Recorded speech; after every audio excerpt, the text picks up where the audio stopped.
Bonjour, c'est Jules Lavie pour Code Source, le podcast d'actualité du Parisien.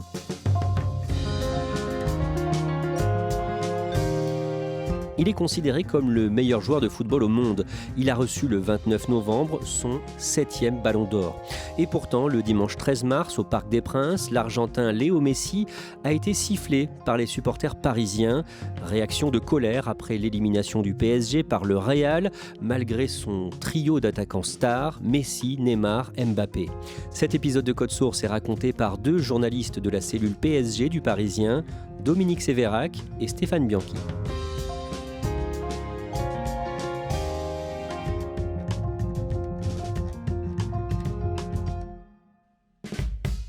Léo Messi signe un contrat de 2 ans plus une saison en option avec le PSG le mardi 10 août. Salaire 41 millions d'euros net par saison. L'information est confirmée ce jour-là à 11h50. Lionel Messi est tombé d'accord avec le Paris Saint-Germain. On parle de l'un des meilleurs joueurs de tous les temps. Une légende dont la seule venue va changer l'histoire du PSG. Son jet se pose à l'aéroport du Bourget au nord-est de Paris à 15h35. Et le mercredi 11, Dominique Sévérac, Messi est face aux journalistes dans un auditorium du Parc des Princes. Oui, il y a une effervescence totale, il a fallu s'accréditer, montrer patte blanche pour accéder au Saint des Saints qui est l'amphithéâtre du Parc des Princes parce que c'est un événement mondial, c'est la première fois que Lionel Messi change de club, change de maillot et ça se passe au Paris Saint-Germain. Ça a été dur pour lui de quitter le Barça. Qu'est-ce qu'il dit aux journalistes ? Il a toujours quasiment vécu son enfance, ou une partie de son enfance et son adolescence, puis sa vie d'adulte en Catalogne. Il est un Catalan, il est un Barcelonais. Donc pour lui, c'est un arrachement, c'est un déracinement. Et il nous dit qu'il vient écrire une nouvelle histoire et il vient nous parler un peu de Ligue des Champions, de rêve. Il a encore envie d'en gagner une. Et donc c'est son idée principale en signant au Paris Saint-Germain.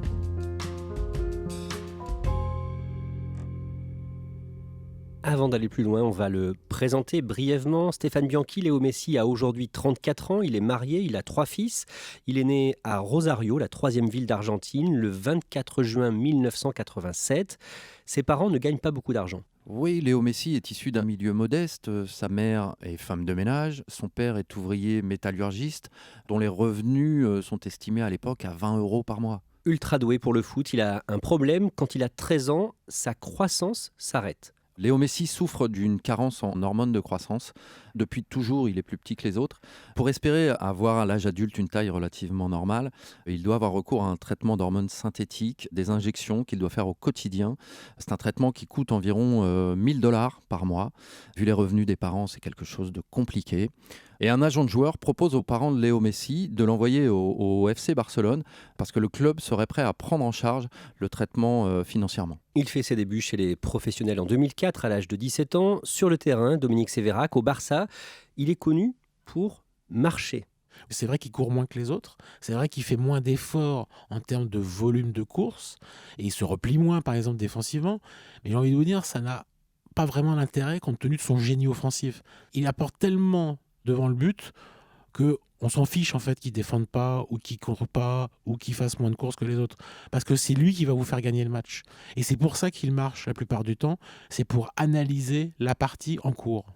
Dominique Sévérac, le 7 mars 2012, il brille dans un match de Ligue des Champions en 8e de finale retour contre le club allemand de Leverkusen. Pour la première fois dans l'histoire de la Ligue des Champions, un joueur va inscrire 5 buts, un quintuplé, une manita comme on dit en Espagne. Léo Messi, il y a balle de but. Forcément, il y a balle de but pour Léo Messi. Il tente sa petite louche, c'est parfait, c'est génial, c'est du Messi. Et c'est donc Léo Messi, joueur de 24 ans, joueur glabre, qui n'a pas du tout le physique qu'il a aujourd'hui. Et puis c'est 5 buts, il y a 2 lobes du pied droit, du pied gauche, un tir croisé dans la surface. Bon, en fait, il y a toute la panoplie de son génie, de son talent qui s'exprime ce jour-là. 5 buts de Léo Messi ce soir, ça ne lui était jamais arrivé. Stéphane Bianchi, Messi passe 17 saisons au Barça et son palmarès est très fourni. Oui, c'est un des joueurs les plus titrés de l'histoire en Espagne. Il est meilleur buteur de l'histoire du championnat d'Espagne et il cumule les trophées avec le FC Barcelone. Il remporte 4 Ligues des Champions, 3 Coupes du Monde des clubs, 10 championnats d'Espagne, il devient meilleur buteur. C'est le joueur ultime, il décroche 6 ballons d'or. Très peu de joueurs ont un palmarès comme le sien. va être encore plus magique. On en revient à cet été 2021 et son arrivée à Paris le samedi 14 août avant un match de début de saison contre Strasbourg au Parc des Princes. Il est présenté aux supporters parisiens, Stéphane Bianchi.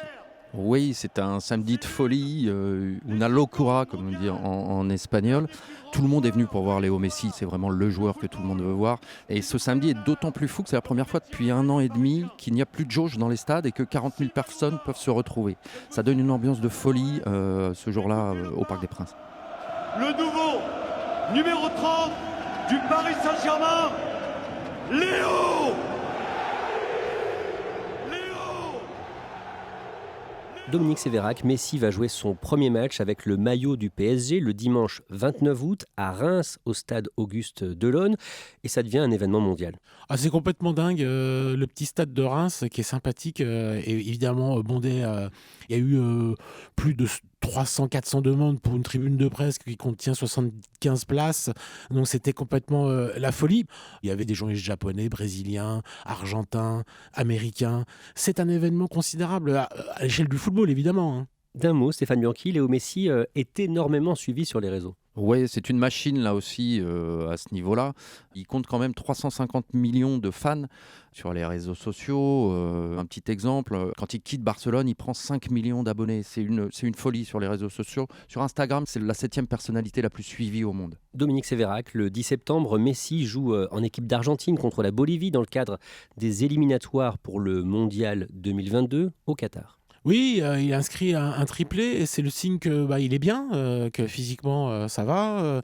En juin, il a remporté sa première Copa América, c'est-à-dire c'est la coupe de tout le continent sud-américain. Enfin, un titre majeur avec l'Argentine, il courait après depuis toujours. Il est bien, on se dit qu'on va vivre une belle saison au Paris Saint-Germain. Le dimanche 19 septembre, c'est le premier match de Messi au Parc des Princes. Le PSG accueille Lyon. On attend beaucoup de Messi et force est de constater que ses débuts sont assez décevants. Il n'influe pas sur le jeu, il n'influe pas sur le résultat. Il y a comme un petit couac dans ce match puisque Léo Messi prend un coup sur le genou et l'entraîneur du Paris Saint-Germain, Mauricio Pochettino, décide de le sortir à un quart d'heure de la fin, à la surprise générale. À partir de là, il est arrêté pour une blessure au genou gauche. Oui, il a une contusion au genou et il va manquer les 2 matchs qui suivent. Donc ça veut dire quand même qu'il avait quelque chose et que l'entraîneur, au fond, a bien fait de le ménager à un quart d'heure de la fin du match contre Lyon. Le mercredi 29 septembre, c'est un choc en Ligue des Champions. Au Parc des Princes, le PSG accueille Manchester City.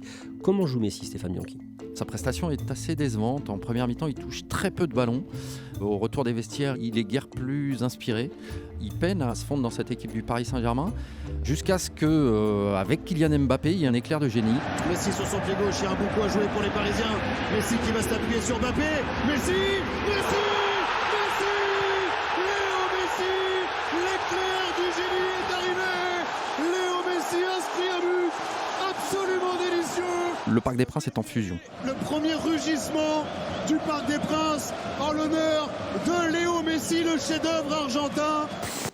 Après le match, il publie sur ses réseaux une photo de lui torse nu avec Mbappé et Neymar. On les voit tous les trois dans le vestiaire, bras dessus, bras dessous.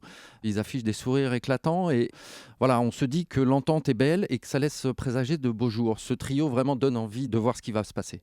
Le 24 octobre, le PSG se déplace à Marseille, premier classico français pour Messi, qui a connu, lui, les classicos du championnat espagnol, Barça-Real Madrid. Décrivez-nous la prestation de Messi, Dominique Sévérac. Eh bien, une nouvelle fois, elle n'est pas bonne. Elle n'est pas complète, elle n'est pas satisfaisante. Elle témoigne d'une mauvaise utilisation de Léo Messi. L'entraîneur du Paris Saint-Germain, qui est argentin, l'installe côté droit, il met Kylian Mbappé au centre et il met Neymar à gauche. Et cette formule-là, elle ne marche pas. Parce que Léo Messi n'a plus les jambes pour être un joueur de côté, ce qui demande une vivacité, ce qu'il n'est plus capable de faire à 34 ans. Ça finit par un 0-0. Et donc ce match-là, il est révélateur de la mauvaise utilisation de Léo Messi, plus que de la mauvaise prestation de Léo Messi. Le 25 octobre, le Parisien consacre un dossier au bilan terne de Messi. À cette date, le prodige argentin n'a toujours pas marqué en championnat de France. Oui, et c'est l'étonnement le plus total. S'il y a un joueur qui ne peut pas ne pas réussir dans le championnat de France, c'est Léo Messi. Il sort d'une saison à 30 buts en championnat d'Espagne. Et là, c'est rideau. Même des défenseurs qui sont au Paris Saint-Germain, des seconds couteaux, marquent plus que lui. C'est l'incompréhension la plus totale. Mais vous précisez bien, à ce moment-là, Dominique Sévérac, que pour Léo Messi, tout va bien à Paris au niveau personnel. Oui, ça va à peu près. Il a trouvé une maison à Neuilly. Sa femme connaît bien Paris parce qu'elle y est venue souvent, même quand on est à Barcelone. C'est une capitale privilégiée pour la mode, pour la cuisine, pour la gastronomie, même la fête. Il n'avait jamais rêvé de jouer à Paris, hein. Donc il y est aussi un peu par défaut parce que Barcelone n'a pas voulu le garder. C'est l'histoire d'un déracinement. Donc ça se passe bien, mais c'est pas son choix. Près d'un mois plus tard, le samedi 20 novembre, Messi n'a toujours pas marqué en Ligue 1 quand débute le match PSG-Nantes à 17h. Et là, cette fois-ci, on va assister enfin au premier but de Léo Messi dans le championnat de France. Lionel Messi avec son pied gauche. Et voilà, Lionel Messi, 20 novembre 2021, la Ligue des talents devient la Ligue du talent Lionel Messi. Une frappe du gauche qui nous fait dire, bah voilà, ça y est, enfin, on se dit, bah il a débloqué son compteur, on va avoir une avalanche de buts désormais. Bah, c'est pas forcément ce qui va se passer. Lundi 29 novembre, à Paris, c'est l'effervescence au théâtre du Châtelet, où le Ballon d'Or, qui récompense chaque année le meilleur footballeur au monde, va être décerné. Léo Messi est là, avec son sourire malicieux, il salue ses fans, serre des mains, et il est bien sûr l'un des prétendants à ce trophée. Oui, bien sûr. On voit Kylian Mbappé, Robert Lewandowski, toutes les stars du football européen sont là. Et Léo Messi est le dernier à arriver, dans un costard scintillant. Ses enfants sont habillés de la même manière que lui. Sa femme est en tenue de gala. C'est très très glamour. Il est le dernier à arriver et on se dit qu'il va décrocher son 7e Ballon d'Or dans quelques heures. Le vainqueur du 65e Ballon d'Or France Football est Lionel Messi. C'était déjà le seul joueur de l'histoire à avoir décroché 6 ballons d'or. Il place le record un peu plus haut en décrochant un 7e. Personne n'a fait ça et c'est pas prêt d'être battu. Quelques jours plus tard, le mardi 7 décembre, en Ligue des Champions, le PSG accueille le club belge de Bruges et Messi joue bien, Dominique Sévérac. C'est le match qui confirme que Léo Messi se sent de mieux en mieux au Paris Saint-Germain et a une super connexion avec Kylian Mbappé.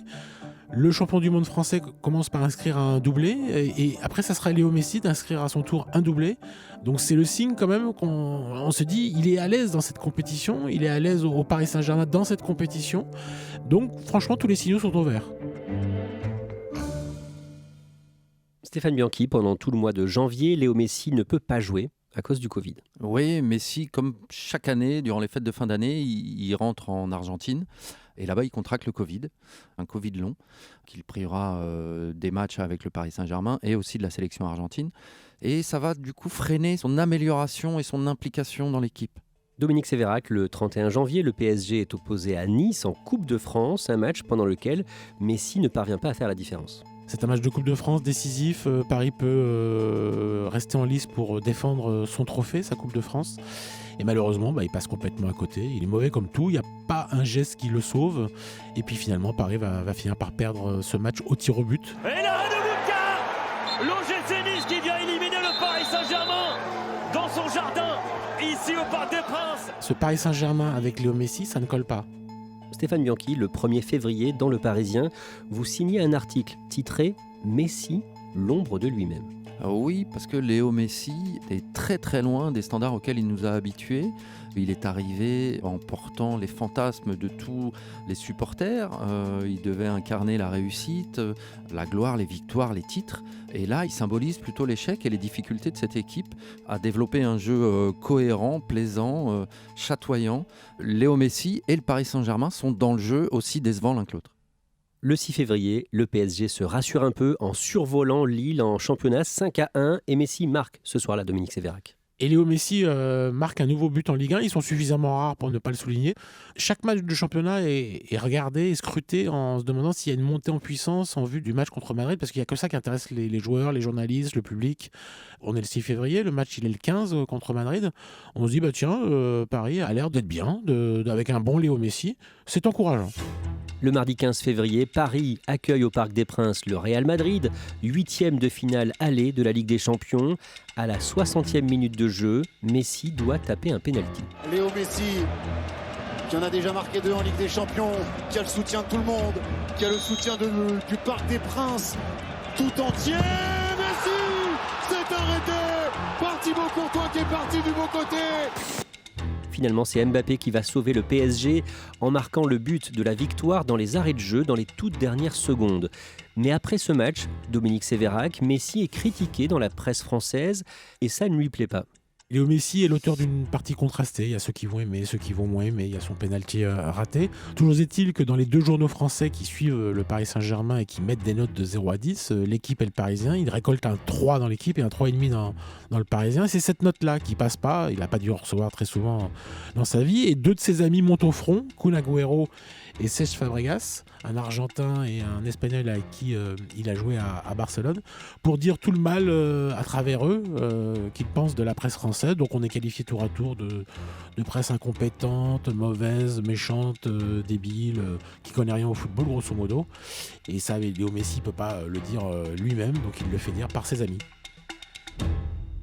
On en arrive au match retour du PSG contre le Real, le mercredi 9 mars à Madrid, au stade Santiago Bernabéu. Stéphane Bianchi, le PSG domine Madrid pendant plus d'1 heure. Oui, pendant 1 heure, tout se passe bien.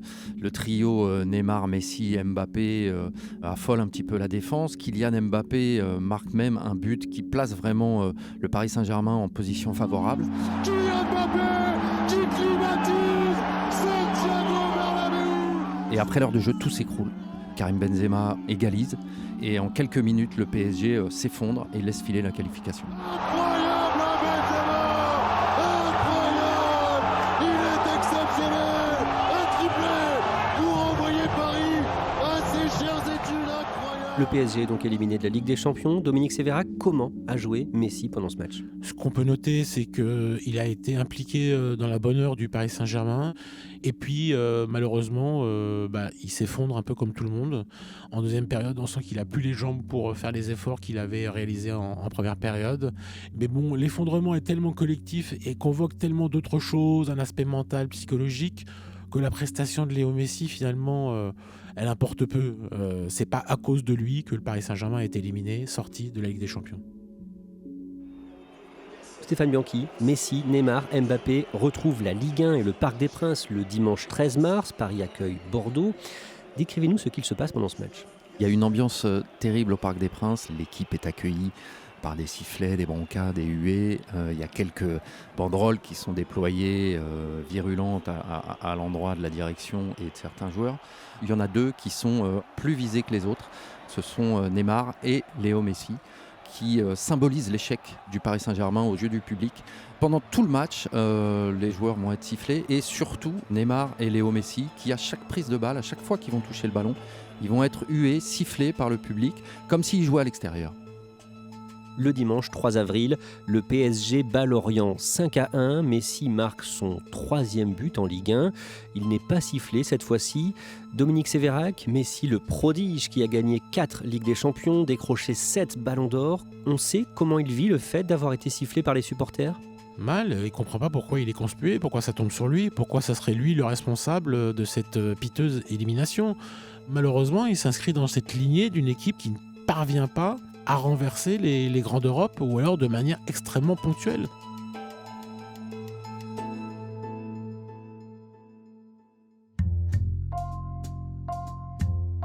Merci à Dominique Sévérac et Stéphane Bianchi. Cet épisode de Code Source a été produit par Raphaël Pueyo et Thibault Lambert. Réalisation, Julien Moncouquiol. Code Source est le podcast d'actualité du Parisien.